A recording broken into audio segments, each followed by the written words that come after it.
Oke, halo guys, welcome back to Mudah Belajar Investasi, teman trading dan investasi kalian. Oke, hari ini kita mau bahas market ya, hari Selasa 9 Juli. Kemarin hari Seninnya pas kena resist, hari ini berhasil break tapi shooting star. Nah, seperti yang video sebelumnya kita udah bahas di hari Sabtu, bahwa kemungkinan besar IHSG akan turun dulu ke area sini ya.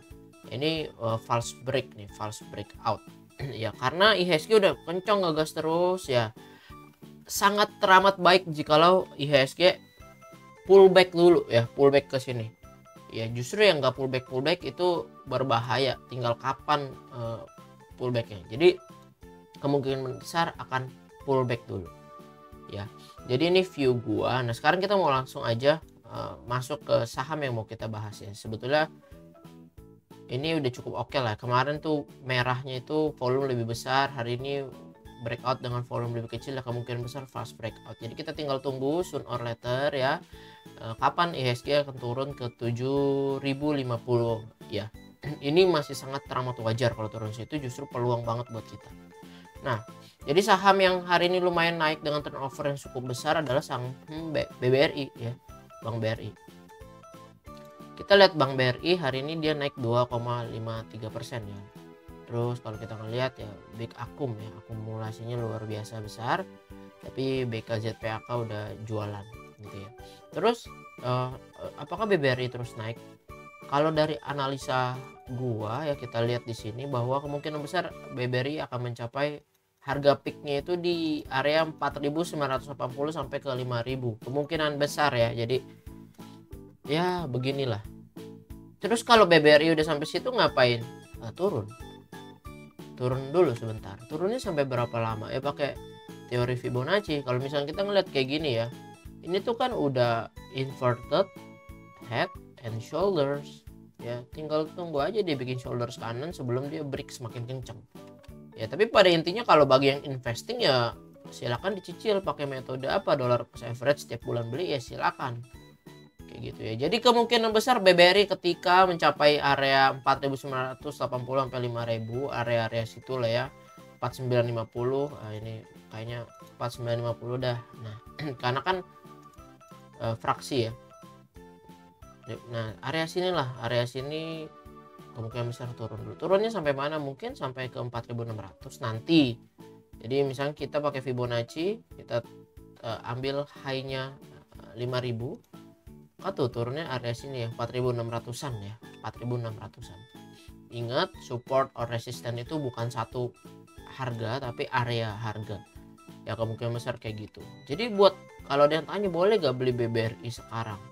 Jawabannya kalau menurut gua jangan dulu ya, karena ini kan dia udah close di 4870 ya, 4870 ya. Mau nambah averaging up ntar dulu. Buat yang mau invest yang gimana, kalau gue sih terserah ya. Kalau kalian dollar cost average kan sebetulnya tutup mata sama harga. Kita udah analisa fundamental dan udah bagus teknikalnya dan bisnisnya oke ya, kita beli tiap bulan gitu yang dollar cost average. Tapi yang trader ya, yang trading ya, yang trading rasanya lebih bijak kalau kita tunggu koreksi sampai sini dan dia ada rebound maka kita entry gitu ya. Sebelum BBRI akan terus lanjut ya. Kemungkinan besar sih akan turun dulu, tapi ini kan analisa ya, analisa market nggak ada yang tahu. Kalau ternyata dia langsung breakout lagi ya soon pasti, even misalkan dia breakout dari 5.000 nggak turun ya, dia pasti akan turun lagi nanti ke area sininya. Ya, jadi dia akan turun dulu ke sini sebelum dia lanjut naik lagi mungkin ke area 5.500 ya. Tapi gue percaya sih mungkin kemungkinan besar akhir tahun atau ya akhir tahun BBRI bisa lah sampai ke 5.500 lagi atau bisa 6.000 lagi.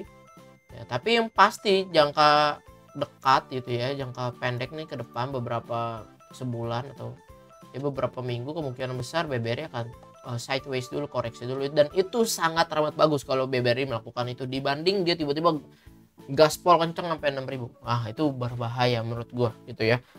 Karena kalau kita melihat dari kacamata investor pasti ada beberapa juga yang trader pasti akan ada aksi profit taking. Nah, aksi profit taking itu kita namakan pullback. ya pullback dengan yang sehat.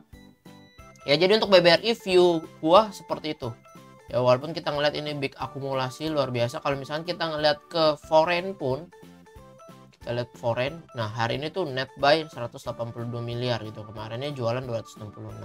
Ya tapi ini BBRI udah lumayan ada inflow lagi nih dari foreign sebelum foreign keluar semua ya. Waktu itu kita udah bahas dalam tentang BBRI di video sebelumnya di bulan April waktu BBRI koreksi, yang dimana situ gue sampaikan bahwa mumpung koreksi ya bisa beli banyakan. Ya silakan ditonton analisa lebih dalamnya lagi nanti di video tersebut ya. Jadi ini untuk BBRI ya. Jadi untuk investment menurut gue kalau misalkan kalian masih takut gitu ya, investment di BCA dan BRI aja masih takut, rasa-rasanya kalian mesti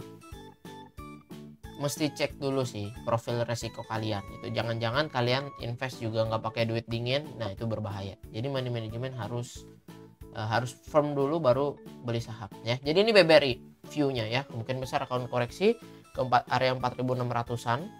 Nah di situ nanti kita sama-sama peluang ya buat ambil di sini area sini ya 4.600-an.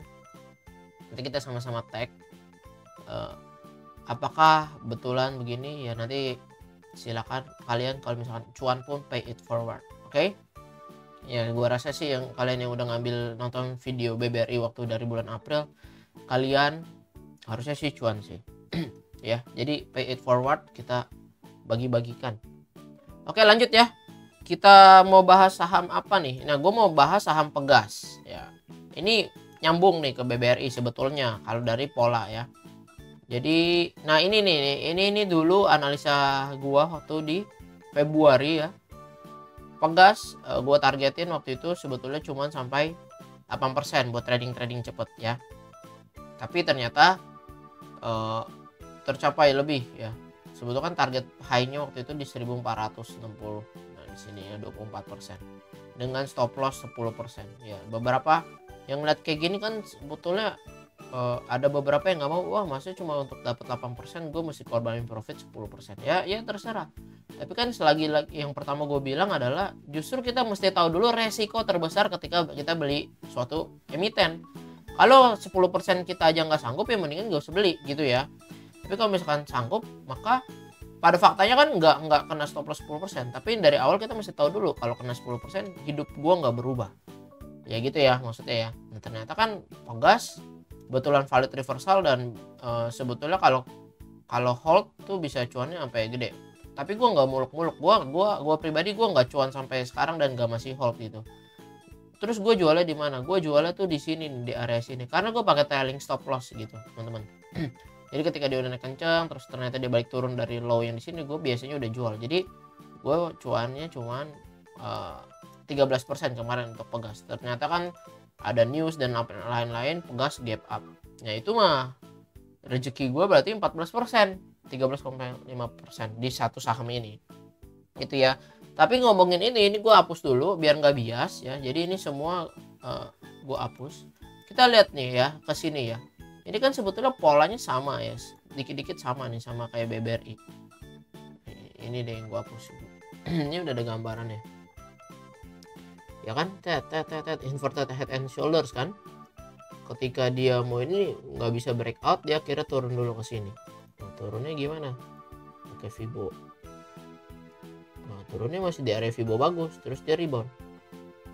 Nah sebetulnya yang kayak begini ini Pegas ya bisa sampai sini. Cuman yang jeleknya adalah waktu itu si Pegas terus turun sampai sini. Tapi kan karena stop lossnya plan-nya itu di 1050, maka enggak, ternyata dia dapat lagi. Nah biasanya kan kita yang udah entry di sini lagi floating loss ya.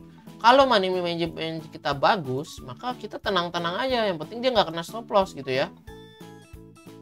Jadi kan kita beli pas breakout di sini kan, breakout nih tak. Nah ini lagi floating loss nih minus 6%. Tapi kan stop loss kita tadi 1050 ya, 10%. Maka tenang-tenang saja. Even kena 10% pun hidup gua nggak akan berubah gitu ya. Maksudnya nggak jadi makan nasi pakai garam doang gitu, karena udah pakai idle cash. Jadi tenang-tenang saja. Ternyata dia rebound lagi kencang saat. Bagi orang yang telat masuk sebetulnya boleh gak masuk lanjut? Boleh. Maka dari itu jangan FOMO gitu teman-teman. Jadi kita bisa cari plan buat entry lagi. Nah di sini kan sama juga ya, entry lagi, breakout lagi, masuk, set, masuk, oke, profit. Nah jadi Pegas waktu itu historinya begitu. Nah sekarang apa yang terjadi di Pegas dibanting begini hari ini 6,7%, terus boleh gak masuk Pegas? Ya menurut gua wajar aja dia dibanting gini. Kenapa? Dia ada gap di sini dan di sini. Ya ini tuh belum ketutup nih gapnya Pegas. Pertanyaannya apakah gap selalu ketutup? Jawabannya enggak. Jawabannya gap enggak selalu ketutup. Jadi ada beberapa gap ini dinamakan, ada runaway gap dan lain-lain. Cuman ini dia habis nutup gap. Jadi ini si Pegas kan dibanting parah. 9% dia nutup gap naik. Karena emang belum kuat untuk naik, maka hari ini dibanting turun dengan volume yang cukup gila ya. Dan kalian lihat nih, waktu dia naik-naiknya juga volumenya kecil sekali. Jadi bagi orang-orang yang wah Pegas nih lagi naik terus beli, pasti nyangkut, jamin pasti nyangkut punya ya. Ini sekarang pasti dia lagi galau punya nih. Nah sekarang Pegas minus 67% dengan volume yang luar biasa gila, stochastic dead cross ya. MACD sebetulnya masih bagus, tapi dia udah soon mau dead cross. Jadi ini udah early warning system teman-teman. Jadi kayak udah ada peringatan, hati-hati ya ada belokan curam di depan gitu ya. Terserah lu mau tetap kebut apa lu mau ngerem. Nah ini tuh udah ada warning ya terserah gitu. Jadi untuk Pegas sendiri, bagi yang udah punya barang, kalau yang udah floating profit ya good. Bagi yang floating loss, menurut gue coba kalian pikirin dari awal beli itu plannya kalian apa. Jangan tiba-tiba niatnya trader, tiba-tiba jadi investor ya. Investornya kenapa kok tiba-tiba jadi investor? Emang salah begitu? Nggak salah, tapi yang salah adalah lu nggak disiplin sama plan, itu salah ya. Harusnya stop loss 10%, pas udah 10%, aduh kayaknya kalau dijual gue sayang nih, kemungkinan besar besok dia akan naik lagi, jangan jual deh, besok makin turun. Nah itu tanda-tanda nyangkuters begitu. Nah, jadi kalau untuk Pegas sendiri, kemungkinan besar kalau emang dia begini terus, kemungkinan besar dia akan turun sampai ke 1327. Buat apa? Buat nutup gap ya, atau area sini lah menjadi support dia. Pegas masih cukup oke selagi dia nggak menjebol MA200 ya di sini. Jadi kemungkinan besar turun ke 1350 pun itu masih sangat biasa aja ya.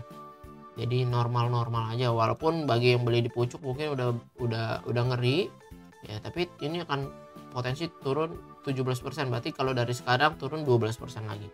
Jadi makanya yang dari awal pas beli di sini mesti udah siapin stop lossnya dia berapa. Ya kalau misalkan kita lihat hari ini pun ada small akum kok ya, AK udah mulai beli tuh di 1556 nih. Jadi kalau ngomongin hari ini AK pun floating loss ya, BK pun floating loss 6,9 miliar, dia dibeli 1500. Nah tapi kok coba kita lihat ya, average mereka selama dari sini nih 26 April, pasti dia akan ada beli di situ.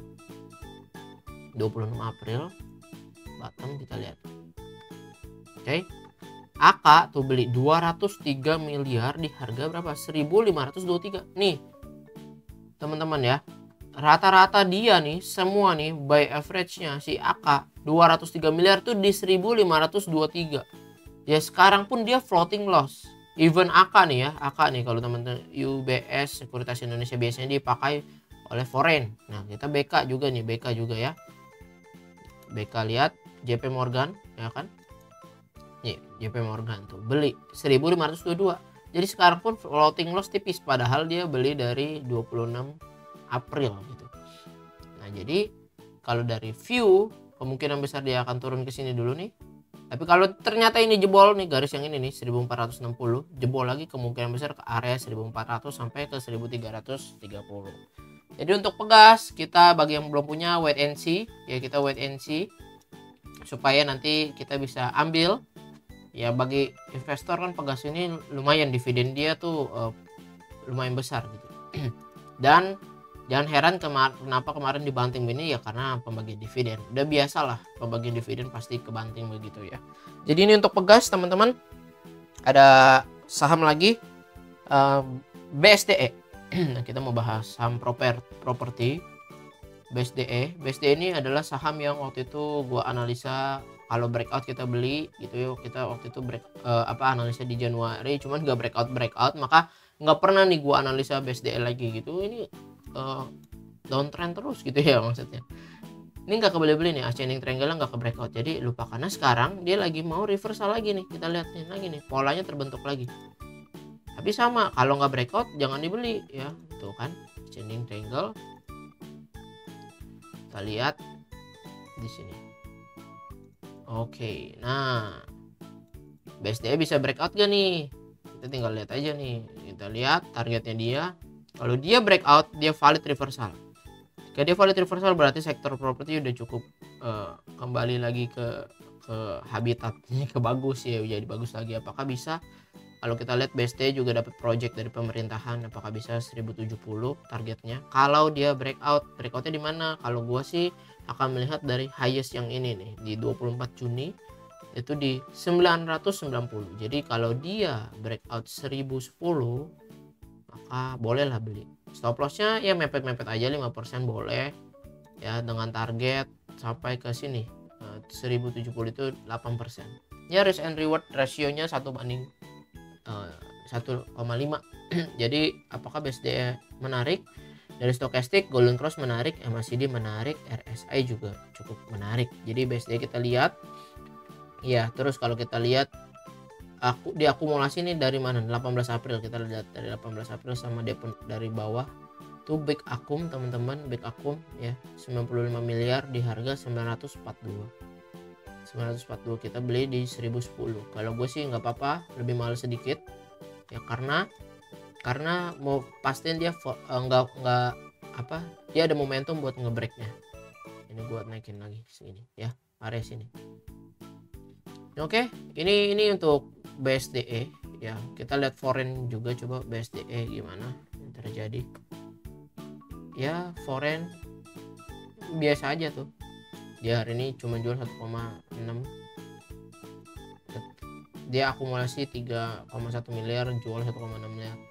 Ya sebetulnya flownya di BSDE ini nggak terlalu besar karena volumenya tipis, tapi selama dia sideways volumenya turun. Pas ini kemungkinan besar kalau dia breakout dengan volume gede, BSDE peluang buat kita. Ya seperti itu. Tapi ini emang saham yang agak slow ya, kalian tinggal pilih aja mau yang mana. Nah satu lagi Cleo deh, Cleo ini punya Pak Hermanto Tanoko ya, air minum Cleo. Kita lihat, nah Cleo ini menurut gue cukup bagus, dia uptrend banget dari awal Februari 2024 ya kan, uptrend, dan dia koreksi ini sangat bagus banget koreksinya. Di keunggulan rasio Fibo 6 1,8 dia rebound lagi. Jadi kapan belinya ya? Ini garis ini nih. Kalau dia break ini nih high-nya berapa? Kita lihat 1345. Jadi kalau dia break 1345 which is 1350 misalnya. Dengan stop loss-nya terserah kalian, tapi kalau gue kemungkinan besar kayak begini aja nih, 7,5%. Ambil dari low yang di sini 3 Juli 1255, berarti 1250 gue jual ya. Oke, 1250 dengan target terdekat ya, bukan target terdekat ini ya, resistance di sini ya kemungkinan besar di 6,5%. Ya risk and rewardnya sih 1:0,88. Tapi kalau dia break dari situ, Cleo menurut gua akan menuju 1878 mungkin kalau dia break dengan volume yang cukup bagus. Ya sementara dia naik, dia sideways begini kan low volume ya. Stokastik sih bilang akan turun dulu. Makanya kita mau pastiin dulu dia break atau enggak. Kalau dia breakout maka bagus banget, MACD bagus nih ya, mau golden cross ke atas. Jadi kita lihat Cleo. Nah kita lihat nih selama dia koreksi begini dari 3 Juni bandarmologinya gimana sih. Oke. Nah ini ya. Nah BTW ini Cleo ini net value-nya 30 miliar gitu, 30 miliar. Jadi ya, tapi kalau kita masih aman ya.